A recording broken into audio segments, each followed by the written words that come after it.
ملح شرموط.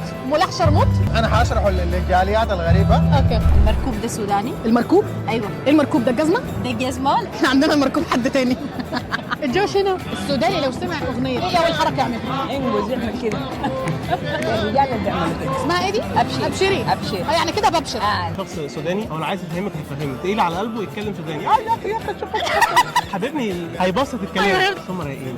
انت فرده؟ انا فرده. انا عن نفسي مش فرده. الفرده دي بتتقال للناس اللي هم اصحاب شديد، بيقول لك لكن احنا كده. مش صحاب. لا لا ما اصحاب انت صاحب. مش عايز تبقى صاحبتي يعني؟ يعني مثلا شوف فرده الشرق. طب ما دي حاجه عيب، ازاي بتقولوها؟ فرده دي معناها ناس ملتصقين شديد.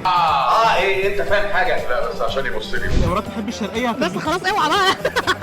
انت فلاحه يا سلوى. فلاحه يا عم سعيد. انت مش هتعرفي حتى تعديه. زي السوداني يعتذر عن تاخيره. والله كنت انا عارف. بص لو في زحمه شديده وانت عايز تجيب السوداني من وسط الزحمه هتعمل ايه؟ ملح شرموط عباره عن لحم مجفف او بيسموه لحم مقدس. اوكي خلصنا؟ انا كده خلاص. كت يا ابني.